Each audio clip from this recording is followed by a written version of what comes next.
Est-ce que ce club a déjà eu une âme, hein? Est-ce qu'on est sur un club qui a vraiment une âme? Ce club toutes les semaines, mais que se passe-t-il? Sportivement, Manchester donne pas envie d'aller voir un match. Franchement, on remplit les 100 000 places à Manchester. En plus, Manchester, c'est pas la ville la plus folle du monde. On me demande comment ça se fait que je suis supportrice de United. Oh, c'est une longue histoire. Ce sera l'objet d'une autre émission. Flora fera dans la sauce avec Flora. Je t'ai dit, Manchester United, c'est un sacré club. Donc t'es obligé d'apprendre. T'es fan, tu me dis pas, mais t'es fan. Alors, faut savoir un truc. Il est fan. Allez, avoue-le. J'ai eu en cadeau de Noël la saison 2007-2008 en DVD de Manchester United. En même temps, et depuis, je suis incollable. C'est-à-dire que j'ai tous les buts en tête. Il fait son coming out footballistique ce soir. On démarre avec Manchester United parce que c'était l'info aussi qui a fait trembler tous les supporters des Red Devils la semaine dernière et même les supporters de foot aussi, peut-être tout simplement le United qui va abandonner Old Trafford et qui a annoncé la construction d'un tout nouveau stade, le plus grand d'Angleterre, 100 000 places. Voilà, c'est le projet à proximité d'Old Trafford. On ne sait pas trop encore si ça va être détruit ou pas. D'ailleurs, il n'y a pas eu trop d'infos là-dessus, histoire de ne pas mettre trop de coups derrière la tête sur les supporters quand même. Voilà à quoi ça va ressembler à peu près le projet. Évidemment, c'est un projet à... C'est un peu cirque. Hein. Ah oui, ouais, mais le but, c'est évidemment de créer un nouveau stade, mais aussi un complexe, que ce soit des restaurants autour des magasins, etc., pour faire tourner un petit peu tout ça. Une annonce, évidemment, qui interpelle d'un point de vue financier, parce que la situation économique du club est loin d'être au mieux en ce moment. C'est Radcliffe lui-même qui le dit, le propriétaire. On annonce surtout qu'il vient s'ajouter aux 10 années d'errance sportive traversées par le club, aux nombreux échecs sur le marché des transferts, à la mise en retrait aussi de Sir Alex Ferguson, qui pousse à cette question aujourd'hui qu'on se pose dans le RMC Sport Club. Est-ce que Manchester United a perdu son âme? On va détailler tout ça, mais un petit tour de table d'abord. Elton? Non. Oh, ok. Loïc? Est-ce que ce club a déjà eu une âme, hein? Est-ce qu'on est sur un club qui a vraiment une âme? Ce club toutes les semaines, mais que se passe-t-il? Ok. Julie? Je pense que c'est un club plus perdu. Il n'a peut-être pas perdu son âme, mais c'est un club perdu.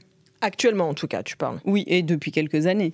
Oui. Je suis désolée, Flora. Non, mais tu as bien raison de le préciser. On va rappeler que depuis 2023, le club est la propriété à 25% de James Radcliffe, le PDG d'Ineos. Il a justifié d'ailleurs le changement de stade en disant que Old Trafford était fatigué. Évidemment fatigué. Le but est évidemment de générer un max de revenus autour des matchs notamment, mais pas seulement. C'est aussi généré évidemment avec la billetterie, mais c'est tout le reste, les magasins autour, les restaurants, pour faire un max de revenus. On va quand même rappeler qu'Old Trafford, c'est le stade de United depuis 115 ans maintenant.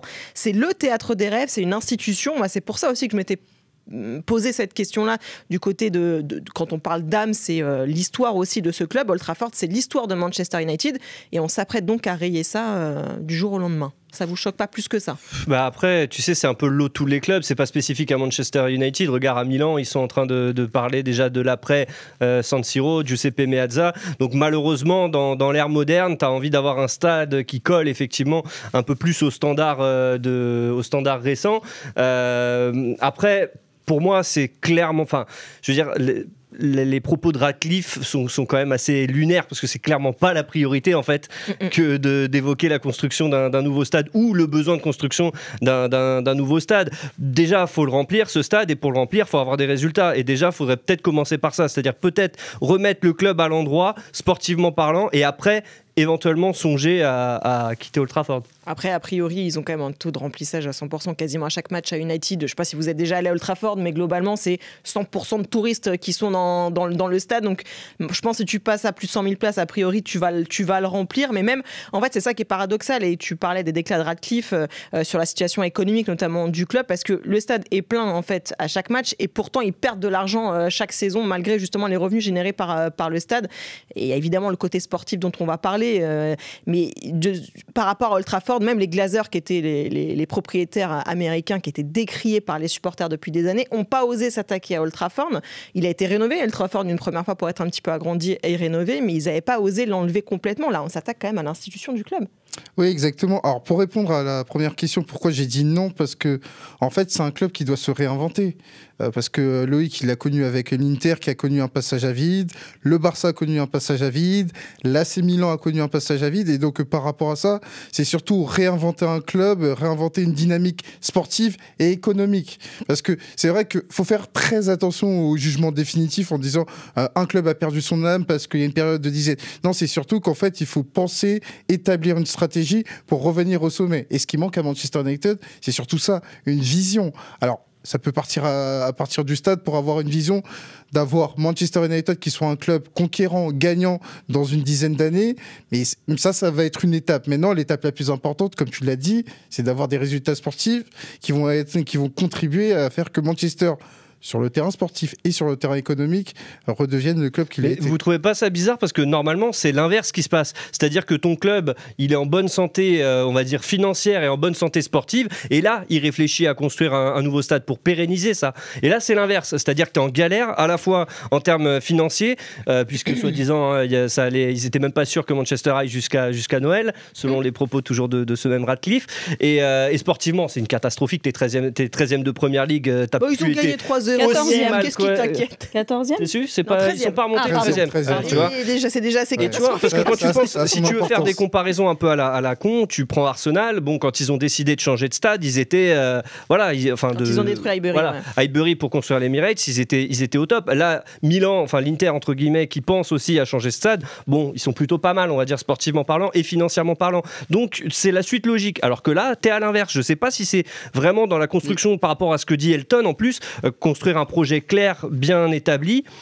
Si c'est vraiment. Moi, je suis d'accord. Pour moi, il est là le problème. C'est qu'en fait, ils prennent tout à l'envers. Tu construis effectivement un stade quand sur le terrain, tu as envie d'aller voir. Alors, ok, il y a beaucoup de touristes à Old Trafford, mais remplis-les 100 000 places. Parce que si tu as des mecs déjà qui font la gueule parce que que c'est plus Old Trafford et qui n'ont pas envie d'aller au nouveau parce que c'est des historiques et qui s'y font pas, et que sportivement Manchester donne pas envie d'aller voir un match, franchement, remplis-les tes 100 000 places à Manchester. En plus, Manchester, c'est pas la ville la plus folle du monde. Alors après, moi, il y a un truc, c'est que je veux nuancer un peu. Je dirais pas que Manchester a perdu son âme, mais tout simplement que Manchester United s'est perdu.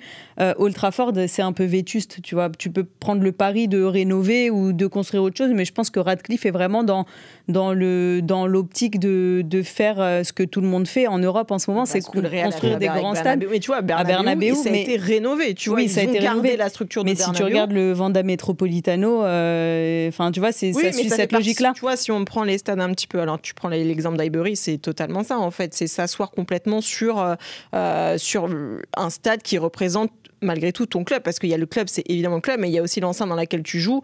Et je ne sais pas si vous arrivez, vous, à imaginer aujourd'hui Manchester United jouer dans un autre stade que. Mais je pense que personne n'imagine son club dans un autre stade que le stade historique. Tu as le même débat en ce moment au PSG. Même au-delà des.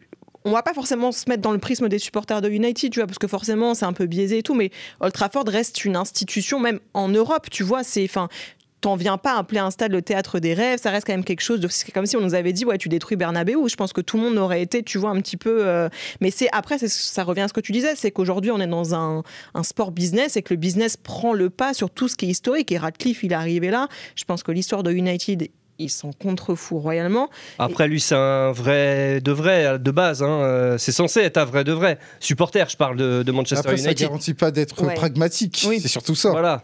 Et après, pour moi, par rapport à l'idée de ce nouveau stade, ça s'inscrit dans cette politique de course à l'armement de quasiment tous les gros clubs européens. Oui, c'est ça, faire comme font les autres aussi. Exactement, il y a eu le Real Madrid, le Barça qui est en train de refaire le Camp Nou, il y a la problématique du PSG avec le Parc des Princes. Donc, dans l'idée de dégager des nouveaux revenus, l'enjeu du stade est très important. Et surtout, c'est pas qu'un stade, c'est un complexe avec des commerces, avec le Groupama Stadium, c'est exactement ça. Tu as des restos autour, tu as des trucs. Et là, ils sont vraiment dans cette logique de le foot, ok, mais pas que, tu vois. Donc, ils sont clairement dans cette logique-là, même si il est peut-être supporter de Manchester. Ouais, parce qu'aujourd'hui, Manchester United, c'est au-delà de l'aspect sportif, c'est un grand barnum. Alors, je sais qu'il y a des fans de Liverpool qui vont me détester. Pour moi, c'est le plus grand club d'Angleterre. Donc, par rapport à tout ce que ça représente... Plus pour très longtemps, peut-être. Non, mais il faut dire objectivement que ça reste un des plus grands clubs d'Europe, tout simplement. Même dans le monde, derrière etc. Donc, par rapport à tout ce que ça représente, sincèrement, si on fait un débat sur Manchester United, c'est bien précisément parce que c'est Manchester United. Exactement. Donc aujourd'hui, c'est un grand Barnum et aujourd'hui, il faut entretenir ce Barnum, cette espèce d'artifice autour de ce club pour continuer à faire parler de lui. On dit dans le chat, Radcliffe, il pense trop avoir une baguette magique. Ouais, c'est un peu le concept, sauf que pas vraiment. Alors Radcliffe, en plus, il a pas sa langue dans sa poche.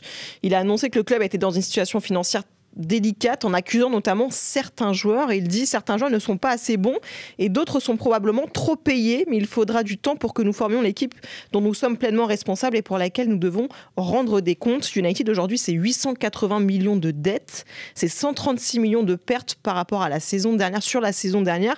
Donc c'est quand même énorme pour un club censé être justement l'un des plus grands d'Europe, qui même du monde, parce que United dans le monde, c'est, on pense en Asie, c'est énormément de retombées économiques aussi là-bas, de produits dérivés, etc., etc. Et Radcliffe, il va même plus loin en pointant du doigt des joueurs, et notamment certaines dépenses faites par le passé, donc dont lui n'est pas responsable, et qui pénalisent aujourd'hui le club. Et alors lui, il s'en fout. Il est arrivé quand, Radcliffe ? 2023. D'accord, on peut parler du mercato estival ou il était là ? Parlons-en. 2024, non, février 2024. Fin 2023, il est arrivé. Ouais. Parce que ça fait un donc an, là, c'est son premier mercato cet été. Le mercato estival, il met quoi, 60 millions sur Lenny Yoro, il met 50 millions sur Ugarte qui jouait plus au PSG. Enfin, après, je veux bien qu'il essaye un peu de tacler ceux qui étaient là avant lui pour dire c'est à cause de vous que Manchester est dans cet état, mais bon, son premier mercato, franchement, il est pas tout blanc non plus. C'est sa façon de se dédouaner en disant voilà, les mecs qui sont trop payés aujourd'hui, il les a cités, il dit qui, Anthony, Casemiro, Onana, Højlund, Sancho qui appartient toujours à United. C'est bien, ça va être bien pour Onana et Højlund pour la suite de la saison, ça va l'air boosté. Après, pour le coup, c'est factuel, c'est ce qu'on a reproché à Manchester United. La soupe, elle a été très bonne. Certes, et du coup, il n'y a plus de cantine. Non, mais c'est vrai. C'est terrible, ça aussi. Alors la blague de Julie, elle est vraie, c'est-à-dire que là on va parler aussi des transferts parce que c'est important, mais quand on parle d'ADN du club, c'est, je l'évoquais tout à l'heure, c'est d'avoir aussi retiré ce titre d'ambassadeur à Sir Alex Ferguson, ce contrat qui est, alors on va pas se mentir, un contrat plusieurs millions par an, mais c'est Sir Alex Ferguson, on lui a dit gentiment allez, c'est terminé, tu as fait ton temps. Il y a évidemment des licenciements au club, on a retiré aux membres du club, enfin au staff, aux ceux qui sont dans le club, la cantine pour manger le midi. Je veux dire, on en est là quand même, ils ont droit à des paniers repas maintenant, tu vois. Donc c'est un club qui, dans une situation financière compliquée, et en gros Radcliffe fait un petit peu des coupes budgétaires un peu où il va. Par contre, il va mettre plusieurs milliards dans un nouveau stade censé générer, encore une fois, c'est très hypothétique aussi sur les recettes que va potentiellement apporter ce nouveau stade. On ne le sait pas. En fait, il y a zéro garantie là-dessus aussi. Je te dis, c'est quand même lunaire en fait de pas commencer par la base, de pas commencer par les fondations. Tu parles de stade, mais déjà essaye de construire un organigramme qui tienne la route, parce qu'on parle de Manchester. A-t-il perdu son âme ? Oui, d'une certaine manière, parce que on est passé d'un fonctionnement qui était très clair à l'époque. Il y avait un président, Martin Edwards, il y avait un directeur sportif, David Gill, et il y avait Sir Alex Ferguson, c'est ça, qui faisait à peu près tout le reste. Mais c'était établi, et dès le milieu des années 80 jusqu'à la fin, donc en 2013, il arrête, c'est ça ? Il y a eu vraiment un fonctionnement qui a fait que Manchester United est devenu ce qu'il est devenu en fait. Ils ont construit ce club, pas pour en arriver. Mais ne serait-ce que la politique des transferts. La politique, elle était très claire. T'allais pas chercher des mecs qui avaient plus de 27 ans à peu près. Tu pouvais faire du gros cash sur un Wayne Rooney ou quoi, mais t'achetais pas des Anthony à 80 millions et tout. Et encore une fois, c'est pas par rapport à la qualité du joueur. On voit bien à Séville qui cartonne. C'est pas le joueur qui est mauvais, c'est juste qu'il va pas dans l'équipe. Parce que je pense que United a quand même l'image absolue du club qui a gâché un nombre incalculable de joueurs ces dernières saisons. Et d'argent aussi. Talent. Il y a des mecs qui se sont perdus. Enfin, tu vois, on parlait de Sancho. Sancho s'est complètement perdu en arrivant à United alors que c'était un top joueur. Ça arrivait à plein d'autres mecs comme ça. Lukaku a cartonné dans plein de clubs. Il arrive à United. Mais tu vois, je rebondis sur ce que tu dis. Mais c'est triste parce qu'aujourd'hui, il y en a. Tu vois que ça sur Twitter quasiment. Il y en a plein qui disent que Lenny Yoro est allé se perdre à Manchester United. C'est quand même incroyable de dire ça. Tu vois, ça reste Manchester. Dans l'esprit des gens, c'est un grand club. Mais tu viens te dire, Lenny Yoro, si tu avais fait un autre choix, peut-être qu'aujourd'hui tu serais au port de l'équipe de France et non, il y a United, tu t'es perdu. C'est quand même ouf d'avoir ce raisonnement-là sur un tel club. Aujourd'hui, pour l'instant, il n'y a pas de cadre totalement sain. Encore que là, récemment à travers le mercato hivernal, commence à avoir des choses intéressantes. Je veux dire, Dorgu, pour moi, c'est une vraie bonne pioche. Il a montré contre la Real Sociedad. J'ai vu Even qui a fait une bonne rencontre contre la Real Sociedad. Il y a des choses qui sont intéressantes, mais ça va prendre du temps. Parce que du côté de Manchester United, en fait, le drame pour moi de Manchester United, de par leur position, parce qu'en fait, il faut mettre les pieds dans le plat, pour moi, ça a été le premier club du 21e siècle. Par rapport à tout ce qu'ils ont montré. Par rapport à tout ce qu'ils ont démontré. Et aujourd'hui, en fait, ils sont victimes de ça. C'est-à-dire qu'on prend Manchester United pour ce qu'il doit être, plutôt que par rapport à ce qu'il est aujourd'hui. Un club en déclin sportif. Et tu veux dire qu'on a gardé l'image exactement, du club parce que quand tu t'appelles Manchester United et que tu te présentes sur un terrain, t'es condamné à gagner des matchs. Ça va pas plus loin. Mais tu vois, il y a un des problèmes aussi, si tu parles de temps, Manchester United, ils n'ont pas le temps. Depuis que Ferguson est parti, je crois qu'ils ont eu 10 coachs, 2 intérimaires, mais ils ont eu 10 coachs depuis 2013.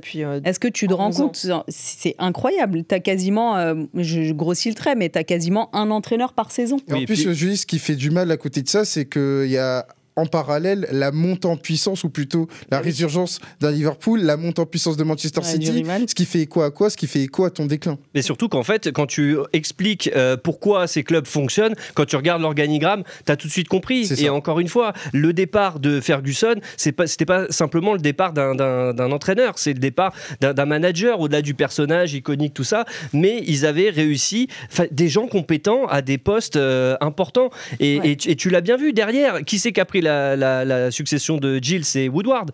Ed Woodward, le mec, c'est un banquier à la base.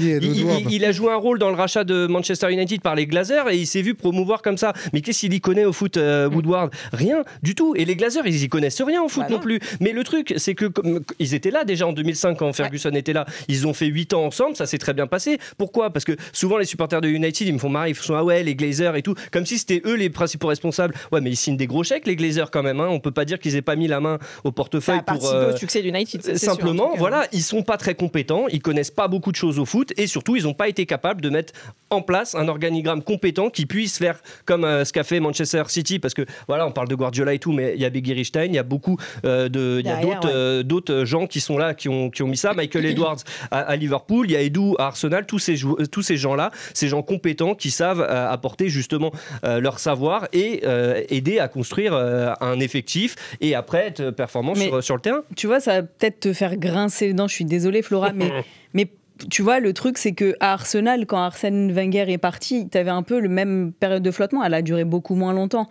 Ils ont eu quoi, 2 coachs, je crois, avant.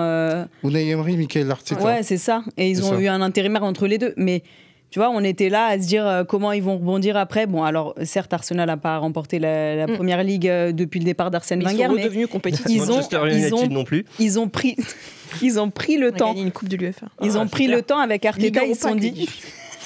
C'est pas mal. Peut-être cette saison aussi. Mais tu vois, ils ont pris le temps avec Arteta en se disant, allez, maintenant, on va peut-être laisser un peu plus le temps. Je suis persuadée qu'avec un peu plus de temps, Unai Emery, qui pour moi est un très bon coach, il serait arrivé aussi. Il est resté quand même un peu. Mais là, tu vois, tu sens qu'avec Arteta, ils prennent le temps. À Manchester United, ils veulent pas prendre le temps. Je sais pas pourquoi ils sont pressés. Bon, là, alors, visiblement, le coach actuel plaît à Radcliffe. Il compte le garder. Il donner du temps à Ruben Amorim. Que vu toujours les petits tacles aux joueurs, que vu l'effectif qu'il avait, il s'en sortait pas trop mal. Voilà, en gros, ce qu'il a dit sur Ruben Amorim. Je lis un peu les chats parce qu'il y a des blagues très drôles quand même. On me dit, c'est quelle boîte d'intérim pour coacher United? Alors, c'est particulier. Et on nous a dit aussi, vous êtes sûr que United n'est pas géré par Gérard Lopez? C'est sympa ça aussi pour lui. Moi, tu connais la suite du coup. C'est ça, on l'embrasse, merci beaucoup à Gérard Lopez. Mais c'est vrai que on parlait beaucoup de Sir Alex Ferguson, du passé. Il avait eu aussi une qualité, c'était d'avoir réussi à construire son équipe grâce à des joueurs aussi du centre de formation de United. Il gagne quand même une Ligue des Champions en 99 avec une grande partie de l'équipe menée par les joueurs de la formation d'United. Aujourd'hui, c'est quand même une chose qui a clairement disparu. Il y a eu Marcus Rashford qui est sorti de la formation. D'ailleurs, aujourd'hui, Si on peut citer Kobe Mainoo et Garnacho aussi qui sort de la formation même un peu plus tardive mais qui a été formé à United. Pour le reste, et encore on ne parle pas de titulaire non plus indiscutable au quotidien, tu vois, à United c'est quand même, Garnacho a été un peu décrié ces derniers temps, etc. C'est un joueur un peu plus clivant. C'était ça aussi qui faisait la force de United à ce moment-là et qui s'est complètement perdu depuis le départ de Sir Alex Ferguson d'ailleurs. Parce que c'est lui qui avait instillé ça en fait, hein. C'est la fameuse classe de 92, voilà. Il y a des très beaux docs qui ont été faits là-dessus. C'était ce besoin. En plus, à l'époque, Manchester United, c'était un peu compliqué quand Ferguson est arrivé. Donc, on se repose sur quoi ? Sur les jeunes. On fait du scouting. On va chercher des mecs qui sont pas forcément de la région. Je crois que c'est comme ça qu'ils chopent David Beckham, en plus, qui est à la base à Londres, si je dis pas de bêtises. Donc, ils vont le chercher. Ils le ramènent. Voilà, ils font un maillage dans tout le pays pour essayer d'aller chercher les meilleurs jeunes. Ensuite, les amener à l'académie et les faire jouer. Et effectivement, comme tu disais, quand tu regardes l'ossature de l'équipe de l'époque, sans basculer dans la nostalgie bête comme ça, mais tu te dis que voilà, il y avait des purs produits du centre de l'académie de Manchester United. Maintenant, c'est plus compliqué. Et l'argent que tu dépenses sur des joueurs, que tu surpayes d'ailleurs les transferts, et ben forcément, tu le mets pas dans l'académie et du coup, t'es pas payé. Après, c'est vrai que l'époque, elle a aussi changé parce que tu étais précurseur aussi dans cette idée, dans cette thématique du centre de formation. Aujourd'hui, maintenant, du côté de ces clubs-là, c'est davantage une logique de post-formation qui prédomine. Oui, c'est le cas partout en Europe aussi. Justement, là est l'enjeu, c'est-à-dire qu'il y a des concurrents en fait dans cette logique de post-formation et c'est beaucoup plus compliqué. On parlait des entraîneurs, c'est vrai qu'il y en a eu 10 en 11 ans. Et le problème aussi... T'as vu, on passe de Van Gaal à Mourinho, enfin c'est n'importe quoi. Tu vois, il n'y a aucun dans les profils. On t'a Rangnick, bon après t'as Tenard et tout. T'es là, et puis mais c'est ça. Et qu'est-ce que tu donnes comme signal quand tu vas chercher un coach en novembre cette saison ? Mais de toute façon, laisse finir la saison. Tu vois que déjà t'étais mal parti. Amorim en plus laisse son club. Il arrive là, le pauvre, il a pris 15 ans en 3 mois et demi. Tout se passait bien au Sporting. Mais bon, ils lui font confiance. Mais après, entre le discours et ce qui se passe après, c'est autre chose, on verra. Mais le problème aussi, quand tu as beaucoup de changements d'entraîneur comme ça, c'est que très souvent, tu as des coachs qui arrivent et qui disent moi, je veux tel ou tel joueur, qui ramène des mecs. Tenard avait ramené des mecs aussi qu'il avait eu avant. Et puis après, quand le mec se fait virer, on se retrouve avec des joueurs sous les bras que le prochain entraîneur ne veut plus. Il va ramener ses propres joueurs. Et en fait, tu tournes comme ça à United depuis un moment où tu as des joueurs qui vont être titulaires sur 2-3 saisons avec un entraîneur et qui après disparaissent complètement et qui deviennent une charge financière pour le club derrière. Et ce qu'on disait par rapport à l'académie, ça te permet déjà de faire des économies effectivement sur les fenêtres de transfert puisque t'as pas à acheter les joueurs, mais surtout tu leur inculques aussi quelque chose. On parlait d'âme, tu leur inculques l'âme du club, les valeurs du club. Tu prends tous les même des mecs qui n'étaient pas forcément très bons footballeurs comme les frères Neville par exemple. Bon, ils avaient Manchester United en eux. Nicky Butt par exemple, c'était pas dingo, mais Manchester United, les Paul Scholes, les Roy Keane, même si Roy Keane il n'était pas formé à United, mais il y avait cette envie de s'identifier au club, d'aimer ce club et après de défendre les couleurs en mode même époque début des années 2000 quand il y a la rivalité avec Arsenal. Tu prends Van Nistelrooy, un méchant Van Nistelrooy, très très méchant. Rio Ferdinand, Vidic, des saletés. Vraiment les mecs sont mauvais, hein. Tu sens que ça pouvait dégoupiller à chaque moment. Maintenant t'as plus ça, tu vois. Et même des mecs qui avaient l'identité United comme Marcus Rashford. Marcus Rashford c'est un des plus gentils peut-être, on voit par rapport à tout ce qu'il fait dans le caritatif et tout. Il a pas du tout la fibre justement, je vais y aller, et ça manque aussi de caractère, et mine de rien quand t'as moins de caractère, tu vois, comme les Maguire, tout ça, des fois sur des matchs que tu devais gagner ou ne pas perdre, bam. Alors que Manchester United, et ça c'est un cauchemar, je me souviens quand j'étais gamin, mais à chaque fois ils réussissaient à la mettre quand il fallait, tu vois, le fameux Fergie Time, tout ça, mais ils étaient trop forts. Ils étaient, même à la 93e minute, ils étaient soit menés, soit il y avait match nul, tu pouvais être sûr qu'ils en collent. Mais tu vois, plus on en parle et plus j'ai envie de me dire que peut-être que Manchester United a perdu son... Mais bien sûr, a perdu ce qu'il était, en tout cas. C'est vrai que c'était vu tout ce qu'on dit, en tout cas, une équipe de méchants. Le club qu'il a aujourd'hui n'a clairement plus rien à voir avec ce qu'il était auparavant. Oui. Après, il faut se détacher aussi du passé. Il ne faut pas trop être nostalgique. Aujourd'hui, le football, il a changé, on le sait tous. Non, mais c'est bien de regarder dans le passé et de se dire, voilà. Mais après, moi, je pense que vraiment, ce qui manque à Manchester United, c'est le temps. Ils ne le prennent pas, le temps. Depuis que Ferguson est parti, tu as l'impression qu'ils ont tellement envie de coller à ceux à Liverpool, même si Liverpool a eu sa petite période creuse aussi, à Arsenal, à City, qui doit faire grincer là-bas à Manchester. En fait, ils ne prennent pas le temps, ils ont envie d'être... Et au final, franchement, et en plus, j'ai regardé, parce que je me suis dit, ça fait longtemps qu'ils n'ont pas joué les premiers rôles, les Mancuniens. Et en fait. Mais pas tant que ça. Mais finalement, c'est ça. Et moi, je retiens juste le fait que ces dernières années. Ouais, c'était entre quoi, 2020. Ouais, il y a 2 ou 3 ans, 2021. Et du coup, en regardant, je me suis dit, tu vois, j'avais complètement oublié. Pour moi, ils sont vraiment dans les bas-fonds, en tout cas dans le ventre mou de la première ligue depuis tellement longtemps que je me souviens pas qu'ils aient joué les premiers rôles plutôt récemment. Et la dernière saison, en termes de points, la plus aboutie, c'est 2018 avec 81 points, ce qui est quand même une performance. Bon, Manchester City avait fait 100 points. Voilà. Oui. Non, mais après, voilà, si on parle, c'est vrai qu'il y a eu des titres, notamment avec la saison de Mourinho, qui a remporté 3 titres aussi avec United. Il y a eu cette Ligue Europa. Il y a eu 2 Coupes d'Angleterre aussi. Là, je parle depuis le départ de Sir Alex Ferguson. 2 Coupes de la Ligue. Après, ça reste 11 ans sans gagner la Première Ligue, 17 ans sans gagner la Ligue des Champions. C'est parce qu'on peut parler de trophées, voilà, mais quand on parle d'un club du standing de Manchester United... Mais la disputer déjà la Ligue des Champions, elle est là l'anomalie. Pour moi, une équipe comme Manchester United, ça doit être en Ligue des Champions tous les ans. Et là, tu te rends compte que Nottingham... Nottingham, il va tout droit et United est 13e. Non, mais ce qui est fou dans la période...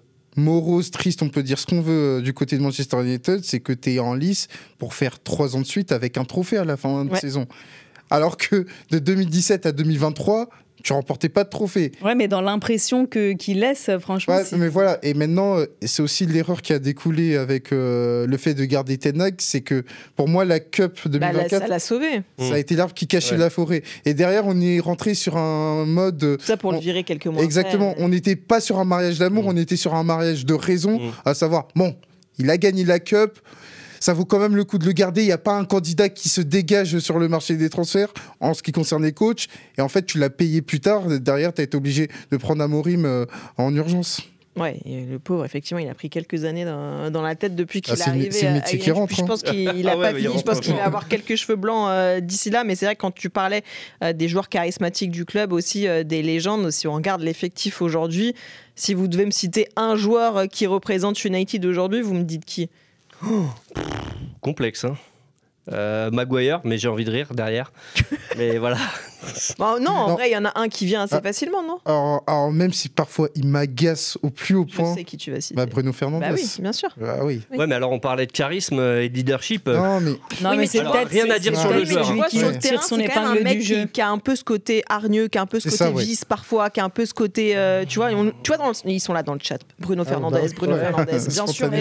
Bruno tous les jours. Oui, évidemment. C'est lui qui représente le club aujourd'hui. Et franchement, honnêtement, quand tu regardes les matchs parfois, tu sens que le mec il porte ça à bout bras, il surnage dans le reste, quoi. Je pense que même lui à un moment donné il va se dire les gars vous êtes gentils mais je me casse quoi, parce que là je vais pas sombrer avec vous jusqu'au bout quoi, mais pourtant voilà, c'est un joueur qui n'a pas été formé à United, qui est arrivé un peu plus tard, qui a aussi émergé à ce moment-là et qui aujourd'hui porte le club sur ses épaules. Non mais lui c'est un cas d'école, parce que parfois quand il y a des prolongations de contrat de Bruno Fernandes, je fais mais pourquoi il lui donne encore des années, c'est peut-être le moment de reconstruire.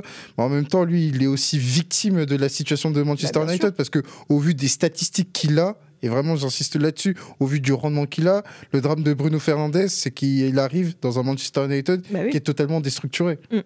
Après, est-ce que... Non, je vais pas poser la question. Si, vas-y. Vas-y. Est-ce qu'il aurait eu sa place dans le Manchester United structuré ? Ça peut être ça aussi la question, tu vois. Mais en tout cas, aujourd'hui... Je pense qu'il n'aurait pas fait tâche. Ouais, non, clairement pas. Mais tu vois, on nous lit tous dans le chat, c'est le seul de l'effectif qui surpasse les autres. Bah oui, clairement.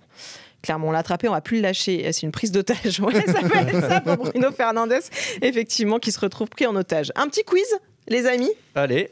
Pour repenser aux heures glorieuses de Manchester United. Soyons nostalgiques. C'était il y a longtemps. J'ai l'impression que dans le chat, ils sont au taquet. Donc, les amis, allez-y. Ouais, il y a du, essayez de répondre aussi rapidement que nous en plateau. Première question assez simple. Combien de titres de champion d'Angleterre possède United ? 20. Oui. Ouais, bravo. J'ai même pas eu le temps. C'est le truc. Ça arrivait tout de suite. Allez. Non mais je le sais parce qu'ils vont être à égalité avec qui tu sais. Non, c'est pas fait. Et du coup, le débat de meilleur club anglais, tu vois, il sera relancé. Ouais, parce que j'ai beaucoup d'amis, chaque année ils me disent 21. Les gars, ça fait quand même depuis 2013. Ouais, bah là, le 21, on l'attend. Bon, du coup, je pose la question, mais tu viens d'y répondre, Elton. De quand date le dernier titre de champion ? Ah, je sais pas. 2013. Non, 2013. Oui, il l'a dit juste. Il est parti avec grande classe.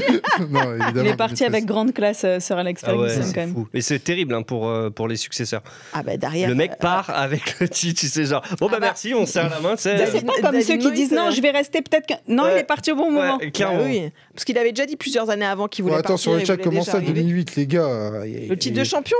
Ah non, peut-être qu'il pense à la Ligue des Champions. La Ligue des Champions. Ah oui, mais non. Champion. C'est pas les mêmes titres.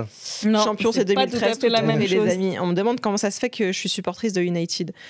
Oh, c'est une longue histoire. Ce sera l'objet d'une autre émission. Flora fera un dans la sauce avec Flora.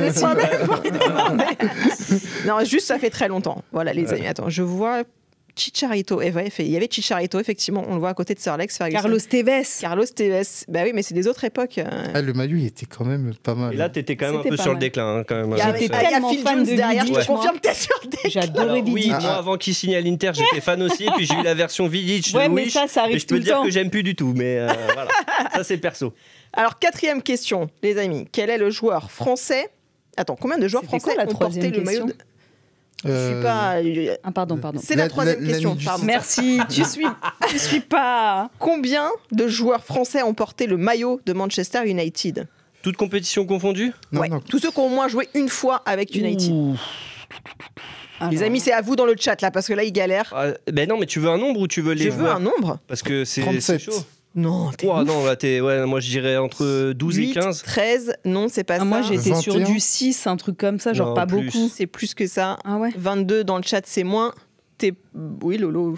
12 et 15, je pense, entre 12 et 15. Bah 15. Ouais, on va dire que t'as bon. 15, exactement. 15 joueurs. C'est pas tant que ça, hein, finalement. C'est pas l'un des clubs anglais qui a le plus de je crois que le premier français, ça doit être Cantona, a joué à Manchester United. Donc déjà, ça arrive... C'était une autre époque. La première ligue venait d'arriver et après ça s'est ouvert... au monde. Ouais. Exactement. T'as eu William Prunier quand même aussi, faut le dire.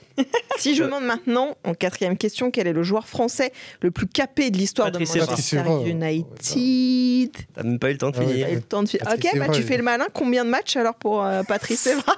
513? Non, c'est moins que ça. 480. C'est moins. Ah ouais, c'est pas beaucoup alors. 400. Non, en vrai, franchement, je pensais qu'il y en avait plus que ça. 379. Non, mais ah ouais. J'ai dire 382. Ah bah ouais, mais bon, il fallait faire le juste prix. C'est moins. Est-ce que vous savez devant qui? Sylvestre. Exactement. Ah ouais, devant Michael Sylvestre. Attends, et pas de loin, 361 matchs pour Michael Sylvestre, qui a joué longtemps à United. Ouais. 5e question. Quelle est la recrue la plus chère de l'histoire de United? Je l'ai vu il y a pas longtemps. C'est Anthony, cette histoire. Non, Anthony est 2e, 95 millions. Sancho. Paul Pogba est une bonne réponse. Après l'avoir, on s'est fait un petit peu avoir avec Paul Pogba aussi. Hein. Tu le lâches pour pas grand chose et derrière il faut que tu ailles le récupérer pour 105 millions. C'est je sais pas. Mais il y avait une histoire à finir. Ouais, bah il l'a bien fini derrière. Elle est encore pas finie d'ailleurs. Il va peut-être revenir. Vous êtes là dans le chat, Pogba, bonne réponse effectivement. Bons, hein. Tu crois qu'il va se relancer à United? Il cherche un club et vous êtes un peu en galère. Et tout, ouais. On avait récupéré Ronaldo, après on a fait un petit revival et tout. Pourquoi pas? Vous aimez bien tu vois, boucler la boucle? Question un petit peu plus historique. Maintenant, en quelle année a eu lieu le crash de Munich dans lequel 8 joueurs de Manchester 58. United ont perdu la vie? Bonne réponse, Elton. En 1958, tout à fait. 8 joueurs quand même. Enfin, moi j'essaye des fois d'imaginer ça aujourd'hui. Si ça arrivait aujourd'hui, ce serait... vaut mieux payer pour ses pauvres. Ouais, non, clairement pas. Pogba va peut-être revenir à l'OM. Ah, il y a quelqu'un qui a un petit vœu pieux à faire. Ouais. Il y a des infos dans le chat. Combien de Ligue des Champions a remporté Manchester United? T'es là, toi? T'as bossé ou quoi avant de venir? Je t'ai dit, Manchester United, c'est un sacré club. Donc t'es obligé d'apprendre. En fait, t'es fan, tu me dis pas, mais t'es fan. Alors, faut savoir un truc. Il est fan. Allez, avoue-le. J'ai eu en cadeau de Noël la saison 2007-2008 en DVD de Manchester United. En même temps, et depuis, je suis incollable. C'est-à-dire que j'ai tous les buts en tête. Celle où John Terry glisse bizarrement à la séance de tir au but. Et Nicolas Anelka, il va à reculons. Ouais, le but de Tevez. Non, son penalty est arrêté par Van der Sar. Horrible. C'était terrible. À Moscou, c'est ça? Ouais, sous la pluie. Horrible. Affreux, effectivement. Horrible. Il a United dans le sang, mais oui, mais il le dit pas en fait. Ouais, il fait son coming out footballistique ce soir. 8e question, les amis. Qui est le joueur le plus capé de l'histoire de Manchester United? Scholes. Giggs. Non, oui. Bonne réponse. Ryan Giggs. oui, Et est-ce que vous pouvez me trouver le nombre de matchs de Ryan Giggs? Voilà, il y en a 500. 560. beaucoup plus. 789. Allez-y. 912. allez-y. Encore un peu plus. 1013. Non, 963 matchs pour Ryan Incroyable. Giggs avec Manchester United. Et ils ont osé me dire l'autre fois que c'était pas une légende de Manchester. Non, c'est une légende de la alors Première alors ça, Ligue. j'étais victime de calomnie. J'ai dit que moi, dans mon image de Manchester United, c'était pas celui qui arrive en premier, par pure Et sympathie. c'est pas possible. Moi, c'est marrant, mais Non, parce Ryan que- Giggs, j'ai l'impression qu'il a toujours été vieux. Avec son grand maillot, et je l'ai toujours vu vieux. Parce que pour moi, Giggs, c'est un super. T'es pas parallèle. Pour moi, Giggs, c'est un super lieutenant. C'est le gars qui encadre. C'est pas Les gens forcément. Ouais, c'est un sous-cotés, peu on le nous dit. papa, Ouais, voilà. quoi. C'est exactement Et ça, moi, les amis. quand j'ai grandi avec le Manchester United de Cristiano. Non, mais il y avait, Ouais, il y avait ouais. Giggs Voilà. déjà. Il y avait Giggs, mais en fait, pour moi, c'est par rapport au DVD que j'ai eu,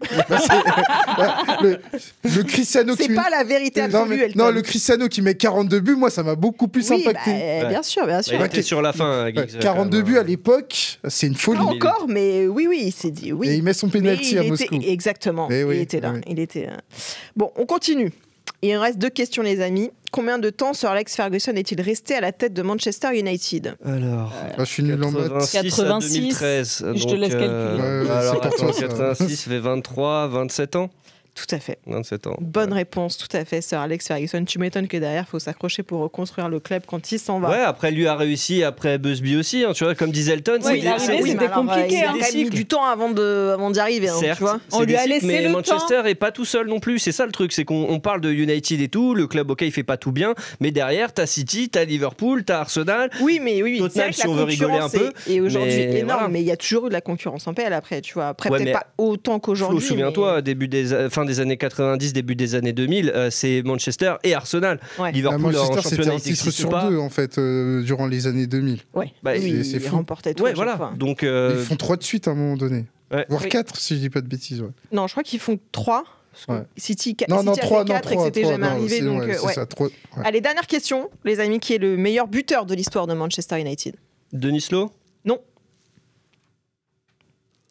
Il y a Julian qui est derrière qui va nous faire les paris. Non, qui... c'est Rooney. Si, bonne réponse. Ah, t'as Wayne raison. Rooney. Ah Oui, oui, c'est Wayne Rooney. Oh là là. Effectivement, avec 253 buts, juste devant.